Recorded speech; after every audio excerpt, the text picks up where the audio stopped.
Sean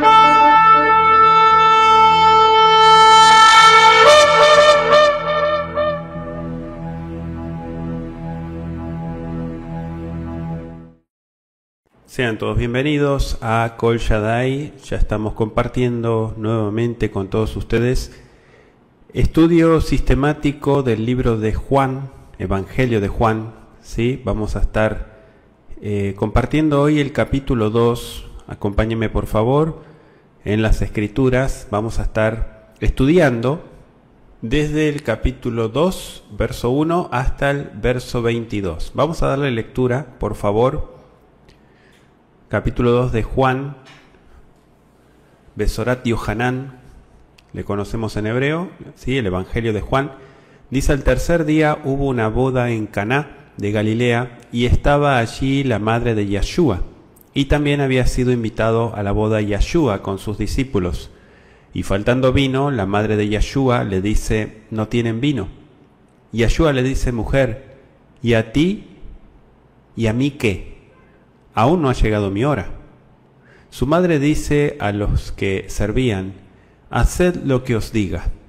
Y había allí 6 tinajas pétreas, asentadas conforme a la purificación de los judíos, cada una con capacidad de 2 o 3 metretas. Y Yeshua les dice: llenad las tinajas de agua, y las llenaron hasta el borde. También les dice: sacad ahora y llevad al maestresala. Y se lo llevaron. Cuando el maestresala probó el agua hecha vino, porque no sabía de dónde provenía, aunque lo sabían los servidores que habían sacado el agua, el maestresala llama al esposo y le dice: todo hombre sirve primero el buen vino, y cuando están embriagados, el peor. Pero tú has guardado el buen vino hasta ahora. Este principio de las señales hizo Yeshua en Caná de Galilea y manifestó su gloria, y sus discípulos creyeron en él. Después de esto, él descendió a Cafarnaúm con su madre y sus hermanos y sus discípulos, y permanecieron allí no muchos días.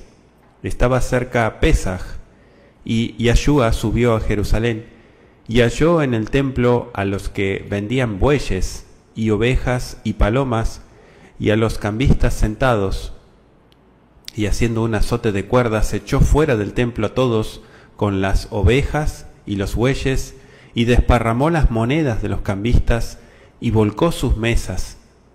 Y dijo a los que vendían las palomas: quitad esto de aquí y no hagáis la casa de mi padre casa de mercado. Recordaron sus discípulos que está escrito: el celo de tu casa me consumirá. Interviniendo entonces los judíos le dijeron: ¿qué señal nos muestras ya que haces esto? Respondió Yeshua y les dijo: destruid este templo y en 3 días lo levantaré. Dijeron entonces los judíos: durante 46 años fue edificado este templo, ¿y tú lo levantarás en 3 días? Pero él hablaba del templo de su cuerpo. Cuando fue pues resucitado de entre los muertos, sus discípulos recordaron que había dicho esto y creyeron a la escritura y a la palabra dicha por Yeshua. Palabra del Eterno. Capítulo 2 de Yohanan estamos hoy estudiando. Vemos este capítulo 2 que Mashiach en primer lugar convierte el agua en vino en un lugar llamado Caná.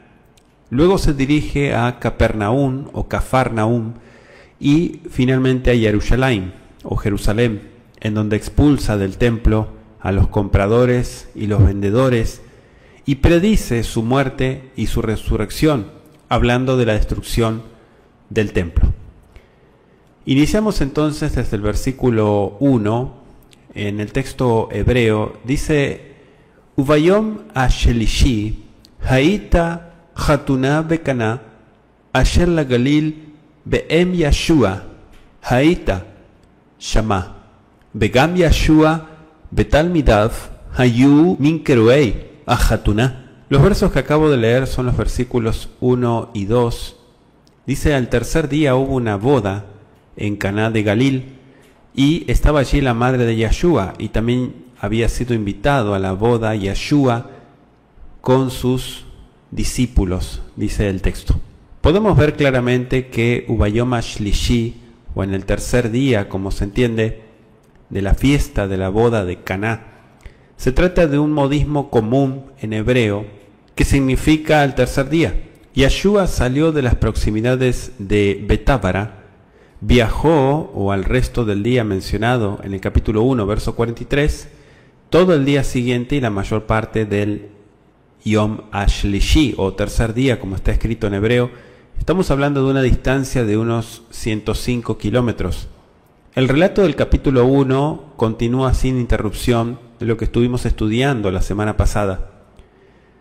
Si la Tevilá de Mashiach se realizó aproximadamente por el tiempo de la fiesta de Sukkot, esto habría acontecido por el mes de diciembre, o sea que habían pasado unos 2 meses desde que Yeshua había salido de Nazaret. La palabra Hatuná significa boda o fiesta de boda. Por lo general, en la cultura bíblica se realizaba en el hogar del novio y continuaban durante varios días, o sea, duraban muchos días, no era solo un día. En cuanto a la identificación de Caná, desde los tiempos de Bizancio se identificó Caná a unos 6 kilómetros al noreste de Nazaret, pero ahora se cree que se trata de Kirvet Caná, que está a 13 kilómetros al norte de Nazaret, o sea, más del doble. Caná significa el lugar de cañas. ¿Por qué? Porque ahí abundan las cañas en pantanos cerca de Kirvet Caná, y allí se han encontrado fragmentos de alfarería que datan de la época de los romanos. De hecho, Tiglat-Pileser III de Asiria dice haber conquistado una ciudad galilea de nombre Caná en los registros asirios del 745 a.C. de Mashiach. Incluso Natanael era de Caná, lo dice Juan 21:2. Bueno, aquí el noble encontró a Yeshua aproximadamente un año después, y se menciona también en el versículo 1 la madre de Yeshua. O sea, Juan nunca se refiere a Miriam por nombre, siempre dice la madre. Sin duda, para entonces Yosef ya había muerto. Y acerca de Miriam como la madre de Yeshua, le dejo Mateo 1:23 y Lucas 1, versos 27 al 28. Ahora leíamos en el versículo 2 que dice: Vegam Yeshua betalmidav hayu mina keruei ajatuná. O sea, fueron invitados o fueron convocados, se podría entender, junto con sus discípulos a la boda. Había salido de la boda e indudablemente entonces volvió a Galil a fin de estar presente. Cuando dice Talmidav, hacemos nota de que eran 5. Hasta este entonces eran 5. Estamos hablando de Juan, Andrés, Pedro, Felipe y Natanael. Quizá eran amigos o parientes de las dos familias, pero de lo contrario, recibieron su invitación cuando aparecieron en Caná como los acompañantes de Yeshua. Su presencia daba testimonio de que Mashiach había comenzado su obra ya como maestro, porque estaba instruyendo, enseñando. Pasamos al versículo 3, estamos en el capítulo 2 de Juan. Dice: Be'acharei asher tam ayain amra Yeshua elav hine ein laem yain.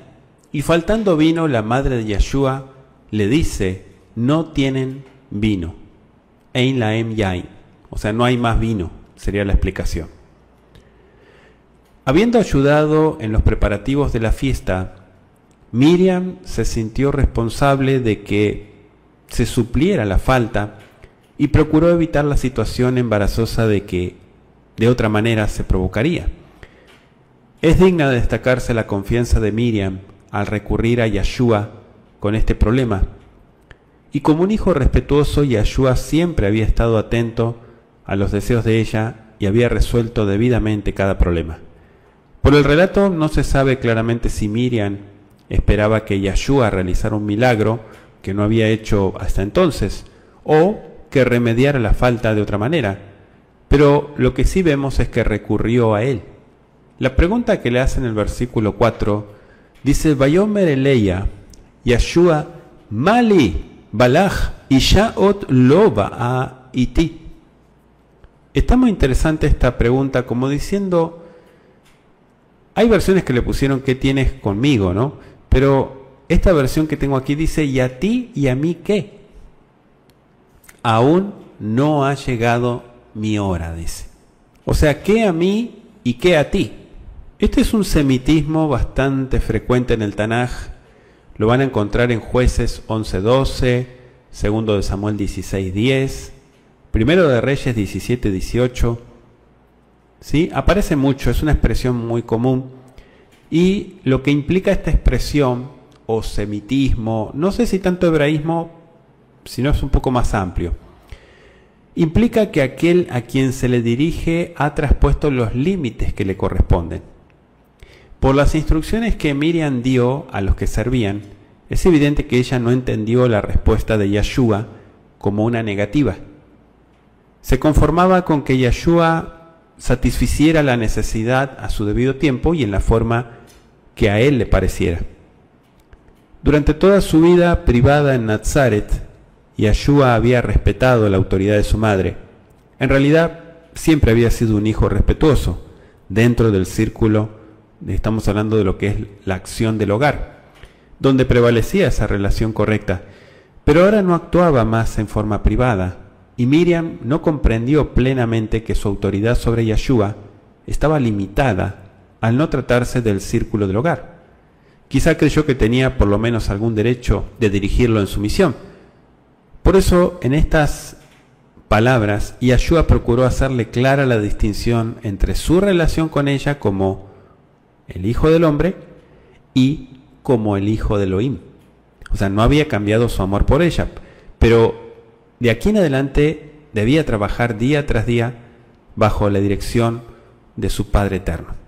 Entonces, como en el caso de Miriam y de Yeshua, con frecuencia a los padres de hoy les resulta difícil ceder y finalmente despojarse de su autoridad sobre sus hijos a fin de que estos puedan ganar experiencia, digamos, para hacerle frente a los problemas de la vida por sí mismos y aprendan, ¿no?, a aceptar sus responsabilidades por las decisiones que ellos toman.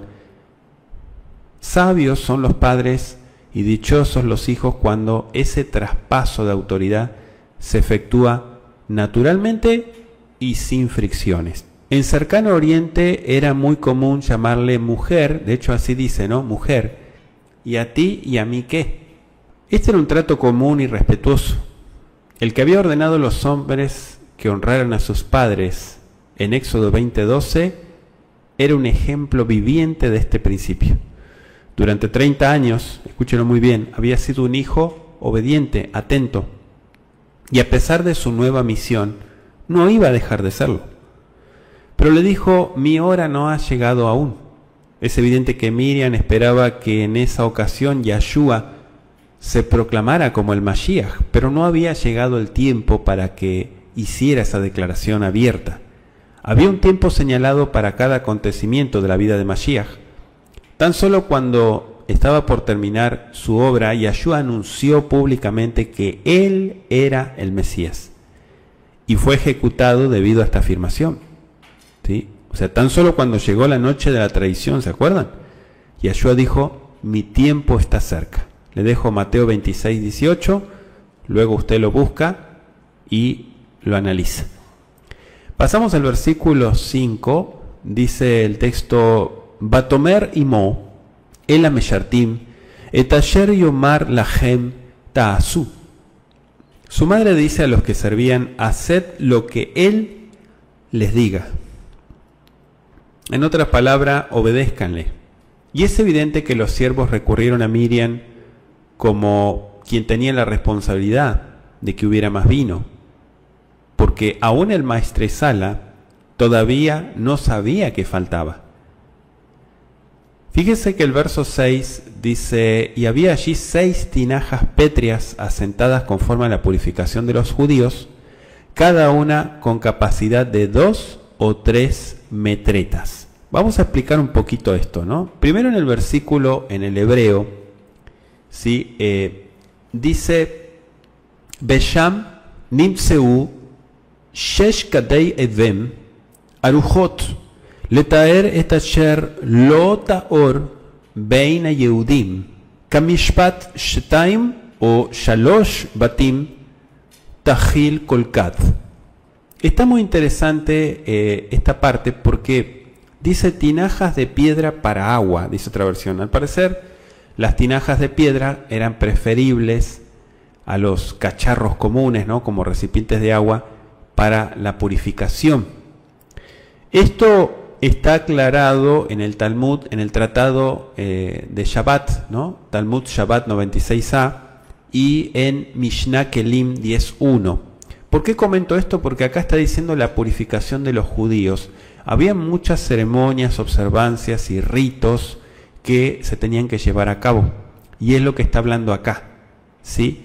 El agua conservada en estos recipientes sin duda era para usar en alguna ceremonia o rito. No era cualquier agua. Entonces, la purificación, es decir, el lavado ceremonial, por ejemplo, de las manos, que se llama Kiddush Yadayim, antes y después de las comidas, muy común en la cultura judía, y quizá también en los diversos utensilios, ¿no?, necesarios para la preparación y el consumo de los alimentos en la fiesta. Yo no sé si usted fue alguna vez a alguna fiesta judía, pero si tuvo la oportunidad de ir, habrá visto que todo está separado y cada cosa tiene un propósito y hay muchísimos preceptos y preceptos y preceptos y es una cosa interminable, ¿no? Pero es evidente que Yohanan escribía para los que no eran judíos, ¿sí? O sea, la explicación aquí dada no hubiera sido necesaria para la gente que ya conocía todo esto y no hubiera sido necesario decir la purificación de los judíos. Entonces, en todo caso, tendría que ser nuestra purificación, ¿no? Entonces, él está hablando aquí de manera abierta. Dice 2 o 3 cántaros o medidas, se puede traducir. Se piensa que el cántaro, que era el equivalente del bato del antiguo pacto, ¿sí?, son medidas, después las puede investigar usted si gusta, representaba como unos 22 litros más o menos. O sea, cada tinaja habría contenido por lo menos 44 litros, lo que daría un total mínimo de 264 litros. O sea, debe haber habido una gran cantidad de invitados en esta fiesta de boda, ¿no? Porque imagínese, 264 litros es muchísimo. Ahora, dice el versículo 7, sigo avanzando, dice, Yahshua les dice, llenad las tinajas de agua, y las llenaron, dice el texto hebreo, hasta el borde. Vayomer eleyem Yahshua, maleu et kadim maim. O sea, llenen las kadim, las tinajas con agua. Vaimaleum, dice, y la llenaron. Ad a Safá. Safá significa labio. Quiere decir el borde, ¿no? O sea, que estaban rebasando. Todo lo que el poder humano podía realizar debía ser hecho por manos humanas. Estaba por revelarse, escuchen muy bien, el poder divino, pero debía ser acompañado por un esfuerzo humano. El Eterno nunca hace por los hombres lo que ellos puedan hacer por sí mismos, porque eso los convertiría en haraganes espirituales. A semejanza de Moshe o de la viuda de Elías, los mismos discípulos de Yahshua, tenemos que utilizar plenamente los recursos de que disponemos si esperamos que el Eterno añada su bendición. O sea, no podemos decir que no tenemos nada cuando en realidad sí tenemos. Para el reino de los cielos la ley del menor esfuerzo no sirve. Y dice hasta el borde o hasta los labios, como decíamos, porque más tarde los siervos podían testificar que nada, sino agua pura, se había puesto en las tinajas. O sea, viene hasta el borde para que vieran que era agua. Ahora el versículo 8 menciona al maestresala. Dice, Vayomer Shabuna Hata Veaviu el Pekid Amishte Vayaviu. Pekid Amishte aquí lo traducen como el maestresala. Vamos a explicar un poquito. Este era literalmente el gobernante de los 3 sofás para recostarse. ¿Por qué dice eso? Bueno, en ocasión de las fiestas sociales, los invitados se recostaban en sofás inclinados, colocados en 3 lados de una mesa baja. El cuarto lado quedaba libre para servir la mesa. Entonces, esta disposición de la mesa y de los canapés era llamada en la cultura antigua triclinión, ¿sí? Yo sé que hay muchas cosas que por ahí usted desconoce o tal vez las vio en películas, ¿no?, del mundo antiguo, pero bueno, esto era algo que se acostumbraba a hacer en los eventos sociales, en este caso una jatuná, una boda. Ahora el versículo 9 dice: cuando el maestresala probó el agua hecha vino, porque no sabía de dónde provenía, aunque lo sabían los servidores que habían sacado el agua, el maestresala llamó al esposo, dice. O sea, era jugo puro de uva.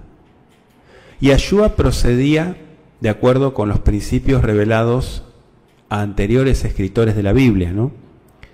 Y dice sacado del agua, porque parece que el agua continuó siendo agua mientras estuvo en las tinajas. Se dice que era agua cuando los siervos la sacaron, pero quizás se convirtió en vino mientras la sacaban. Y llamó al esposo o al novio, literalmente. En los países de Oriente se esperaba, fuese el novio o su familia, proveyeran todo lo necesario para la fiesta de bodas. ¿Sí? Estaba todo esto, cultura de Oriente, cultura bíblica, a cargo del novio. Ahora el versículo 10 dice, y le dice: todo hombre sirve primero el buen vino, y cuando están embriagados el peor, pero tú has guardado el buen vino hasta ahora. Todo hombre, fíjese que el maestresala quedó confundido, ¿no? Porque lo que parecía ser la transgresión de una práctica usual, y temió, ¿no?, que los invitados lo culparan de haber quebrantado una costumbre, al recurrir al novio procuró aclarar que la responsabilidad no era suya. Una vez que los hombres habían bebido mucho, sus sentidos se embotaban, ¿no? O sea, no podían distinguir la calidad de los sabores. Entonces, por eso, primero el buen vino y el peor vino para lo último. Este vino era superior a cualquier otro que el mayordomo de la fiesta judía hubiera jamás probado. Los invitados también apreciaron la calidad del vino. Una prueba de que no habían bebido mucho hasta ese momento es esta, ¿no? Porque se dieron cuenta que era un buen vino. O sea, si estuvieran borrachos no se hubieran dado cuenta, ¿no? Entonces preguntaron acerca de su origen. Y sí, el reino de los cielos siempre da al final lo mejor que tiene para los que esperan con paciencia. ¿Qué dice el versículo 11? Voy a seguir avanzando.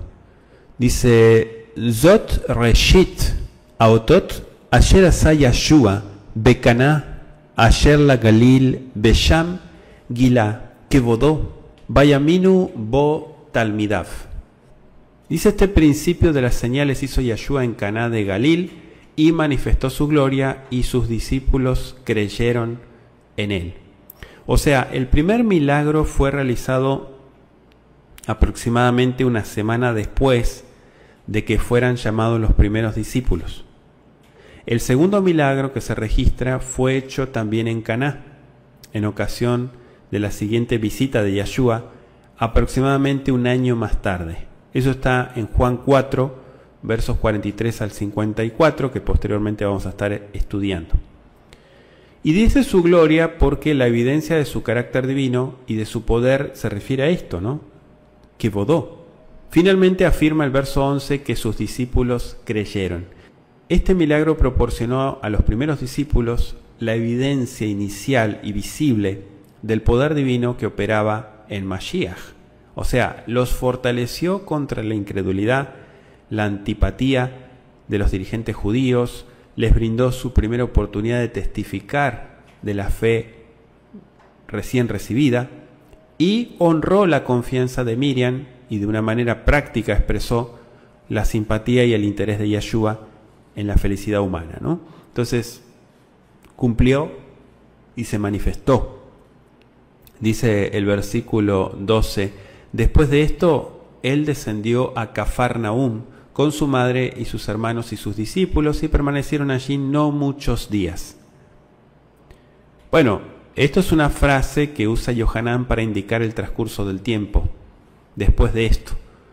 En una secuencia estrictamente cronológica, sin especificar la longitud del intervalo de tiempo, dice que descendieron a Cafarnaún o Capernaum, o sea, saliendo de Caná, en plena zona montañosa, ¿no?, de Galilea. Literalmente dice en el hebreo, descendieron a Capernaum, a orillas del mar de Galilea. Estamos hablando de unos 208 metros bajo el nivel del Mediterráneo. No se indica el propósito de esta visita, pero dice no muchos días porque probablemente durante la última parte del invierno, estamos hablando de febrero del 28 de esta era. Fíjense que el versículo 13 arranca diciendo: Vaikrab Haga Pesach la Yehudim, Vayal Yashua Yerushalayma. Se acercaba la Pesach de los judíos. Nuevamente, ¿por qué Pesach de los judíos? Vamos a hacer una aclaración. Esta nota se está haciendo no porque sean fiestas judías, son fiestas bíblicas, solo que en el mundo gentil estas fiestas no se observaban. Entonces los únicos que las observaban eran los judíos, pero no quiere decir que solamente ellos las tengan que observar, sino todo aquel que cree en Elohim. ¿Sí? Esta fue la primera Pesaj de la obra de Yeshua. Si Juan hubiera estado escribiendo para lectores judíos, sencillamente habría dicho Pesaj, no Pesaj la Yehudim. ¿Sí? Entonces, por eso aclara que se refiere a la Pascua judía, ¿no?, como se le conoce también en Occidente. Pero con esto no quiere decir que es una fiesta judía, aunque la gente lo ha entendido, o lo ha malentendido, mejor dicho, de esa manera. El versículo 14 dice el texto: y halló en el templo a los que vendían bueyes y ovejas y palomas y a los cambistas sentados. O sea, estamos hablando de el templo con sus atrios, pórticos y edificios adyacentes. No el edificio principal, como por ejemplo en el versículo 20 aparece. En Juan 2:21, Yeshua utiliza una expresión hebrea refiriéndose a su cuerpo. El atrio externo o atrio de los gentiles era el escenario del tráfico profano aquí descrito. ¿Sí? El atrio de los gentiles era donde estaba todo el comercio y todo lo que estaban haciendo. Esta fue la primera limpieza del templo que hizo Mashiach, su primer acto de importancia nacional, ¿no? Al realizarlo, Mashiach declaró su derecho a manejar los asuntos del templo y anunció su misión como el Mesías. La segunda limpieza aconteció 3 años más tarde, en ocasión de la cuarta Pesaj. La pueden encontrar en Mateo 21, versículos 12 al 17, como un recordativo de que el derecho de Mashiach todavía era válido. Algunos le llaman banqueros, no eran banqueros, en realidad eran cambistas, según el texto hebreo del versículo 14, pero miren qué interesante el verso 15, dice: Vaikach Habalim Beisarejotam le Malka Beyado Baigaresh et Kulam el Michutz Laijal Gam et Atzon Gam et Bakar Payashlech et Kesef Amechalfim Arza Beet Shulchanoteyem Afach. O sea, les dio vuelta a las mesas, ¿no? Se podría entender de esa manera. Dice en el hebreo látigo. Yeshua no golpeó en realidad a la gente, ¿no? El látigo simbolizaba su autoridad. Y el blandirlo en el aire era suficiente para que su intención fuera clara. O sea, no se menciona un látigo en relación con la segunda limpieza, pero eran cuerdas de juncos trenzadas. Y dice el versículo 16: y dijo a los que vendían las palomas: quitad esto de aquí y no hagáis la casa de mi padre casa de mercado. El templo era el lugar donde moraba Yahweh entre los hombres. ¿Sí? Tal vez, vez tras vez, los judíos criticaron a Mashiach porque hablaba de Elohim como su padre. Y ellos también afirmaban que Elohim era su padre, ¿no? Pero se daban cuenta de que Yahshua lo hacía en un sentido más excelso. Entonces percibían que en esas palabras Yahshua exponía un derecho incondicional a la divinidad. Y aquí es como que empezaron a molestarse. En la segunda limpieza, Yahshua habló del templo como mi casa. Eso está en Mateo 21:13. Y al día siguiente, cuando los dirigentes rechazaron su exhortación final, él se refirió al templo como vuestra casa. Eso está en Mateo 23:38. Si no lo han escuchado, Besorat Matai lo pueden escuchar en Kol Shaddai. ¿Sí? Lo tenemos completo desde el hebreo. ¿Por qué le dijo casa de mercado? Es decir, un lugar de comercio, de transacciones comerciales comunes. En la segunda limpieza, él usó la expresión cueva de ladrones en Mateo 21:13. Los que hoy en día procuran hacer la casa de su padre una casa de oración, evitarán convertirla en un lugar de cosas comunes, regulares. Desearán entrar en la casa de Elohim con respeto, con reverencia, conscientes, ¿no? de corazón, de mente, en oración, en alabanza, no un mercado. El versículo 17 dice, recordaron sus discípulos que está escrito, el celo de tu casa me consumirá. Fíjense que ahí se acordaron de Malaquías 3:1, Salmo 69:9, ¿no? El celo quiere decir la indignación, el ardor. Esta cita de Salmo 69:9, Yahshua fervientemente deseaba que la casa de su padre se usara exclusivamente para el propósito para el cual había sido dedicada. ¿Cuál? Éxodo 25, versos 8 y 9, ahí está claro, ¿no? ¿Por qué dice me consume o me devora? La lealtad al Creador era en Yahshua una pasión que lo consumía. Y así debería ser en nuestro caso también. Ahora, el verso 18, interviniendo entonces los judíos, le dijeron, ¿qué señal nos muestras ya que haces esto? Señal. ¿Qué pedían? Señal. Una forma característica de Yohanan para designar a los dirigentes religiosos le llamaba los Yehudim. Término generalizado, ¿no? Judíos. Ahora le dice, ¿qué señal? O sea, los dirigentes exigían una prueba de que Mashiach tenía derecho a tomar la dirección de los asuntos del templo. O sea, su proceder significaba un desafío directo a las autoridades de ellos, algo que no podían pasar por alto. Como de costumbre, el pedido de una señal de la clase que pedían estos censores no halló respuesta. O sea, ¿con qué autoridad tú te pones a echar a esta gente del atrio de los gentiles?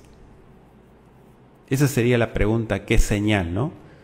Ahora el versículo 19 dice, respondiendo Yahshua les dijo, destruid este templo y en 3 días lo levantaré. O sea, vayan Yahshua, vayomer aleim, irsu et aihal ze, bani vishloshet yamim akimenu, le dijo. Lo levantaré. Ahora me llamó la atención que en el hebreo está más claro todavía porque no está hablando de construir, está hablando de resucitar. O sea, no le estaba hablando de construir el templo. La palabra que aquí se usa para templo es eijal, o sea, el santuario propiamente dicho. Y con estas palabras Yahshua insinúa por primera vez la suerte que le aguardaba al fin de su peregrinación terrenal. El templo estaba hablando de él. Ya los judíos estaban tramando su muerte, de hecho, para este entonces. Cuando fue juzgado, esta declaración fue tergiversada y convertida en la acusación de que se proponía destruir el templo de Jerusalén, como una especie de terrorista, e hicieron de dicha acusación la excusa para el cumplimiento de esta profecía de Mashiach. La analogía entre el templo literal y el cuerpo de Mashiach no es tan lejana como podría parecer al principio. El santuario y después el templo tuvieron el propósito de ser la morada terrenal de Yahweh. Allí, por encima del propiciatorio, recuerden que aparecía el símbolo de la Shejiná, la presencia divina. Pero, como ya lo hizo resaltar Yohanan en el capítulo 1:14, esa misma gloria divina o Shejiná moró en el Mishkan de carne, o sea, en el tabernáculo, en la persona de Yeshua. Le dejo 1 Corintios 3:16. Le dijo en 3 días, lo levantaré, Akimenu. Yeshua se refirió a su resurrección. Aquí está claro que es la raíz kum, no es la raíz baná. Edificar, reconstruir. Pero los judíos no comprendieron plenamente la importancia de esta declaración y pensaron en la estructura del templo literal, que finalmente discernieron la verdadera importancia de las palabras de Yeshua en Mateo 27, versículos 63 y 64. Ahora el verso 20 dijeron entonces los judíos, durante 46 años fue edificado este templo, ¿y tú lo levantarás en 3 días? 46 años.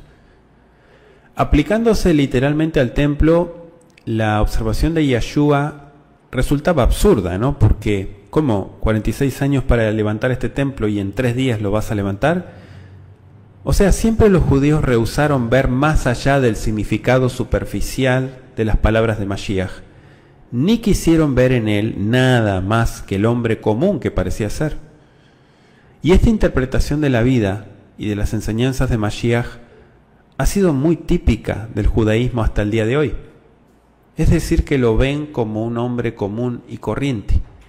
Sin embargo, el verso 21 dice, pero él hablaba del templo de su cuerpo. Esto es una aclaración que está haciendo Yohanan, que no lo dijo él, ¿no? O sea, no lo dijo Yeshua. O sea, él como que le aclara a los lectores que en realidad se estaba refiriendo a su cuerpo.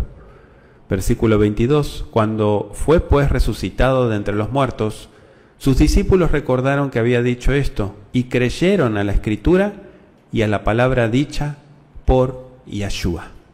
Dice, Adkena Harei Tekumató Minametim, o sea, la resurrección de los muertos. Sahru Talmidaf, recordaron sus discípulos. Kiko Amar Laem, que así como les dijo a ellos, Vayaminu Bakatuf Uvidvar Yeshua Asher Diber. Que como estaba escrito, explica Yohanan, creyeron a esta palabra y a la palabra dicha por Yeshua. Es decir, cuando la predicción se había cumplido, solo abarcando la obra de Yeshua en su conjunto, los discípulos podían entender el significado más profundo de algunas de sus palabras y actos. Después de la resurrección, el Ruach HaKodesh, el Espíritu de Yahweh, los guió para que tuvieran una comprensión más perfecta del significado de sus palabras y de sus acciones, como bien lo aclaró Juan 14:26, Juan 15:26 y Juan 16:13. Juan parece tener en cuenta algún pasaje particular de las Escrituras. No sabemos si quizá aquí se refiere al Salmo 16:10 o al que mencionamos recién, el Salmo 69:9. Podría referirse en general a todas las profecías mesiánicas del Tanaj, cuya importancia los discípulos entendieron más plenamente después de la resurrección. ¿Por qué dice Diber lo que habló? Es decir, lo que Yeshua dijo y está registrado en el versículo 19. ¿Sí? Destruid este templo y en 3 días lo levantaré. Le dejo Mateo 26:61, Mateo 27:40, Marcos 14:58 y Marcos 15, verso 29. Hasta aquí llegamos con el estudio por el día de hoy de Besorat Yohanan, el Evangelio de Juan, esperando que haya sido de bendición para su vida. Damos gracias al Creador. Altísimo, Ribono Shel Olam, gracias por tu palabra, por el estudio que estamos teniendo en Kol Shaddai de Juan, el Evangelio de Juan en hebreo. Te pedimos que sigas dirigiéndonos en tu instrucción, tu enseñanza. Gracias por todo lo que estamos aprendiendo en Kol Shaddai. En el nombre de Yeshua, el Mesías, amén y amén. Que así sea. Si este material ha sido de bendición para sus vidas, les extendemos la invitación, si está en su corazón, y en su deseo apoyar Kol Shaddai, desde ya le agradecemos anticipadamente por unirse a esta propuesta de estudio y permitirnos y ayudarnos, como dice el dicho, la unión hace la fuerza, a ayudarnos a seguir compartiendo más material y seguir caminando hacia adelante. Desde ya les agradecemos a todos los que se unen a la propuesta de estudio de Kol Shaddai y nos siguen semana tras semana con los estudios sistemáticos desde el hebreo. Cuídense mucho, nos reencontramos en nuestro próximo estudio. Hasta la próxima.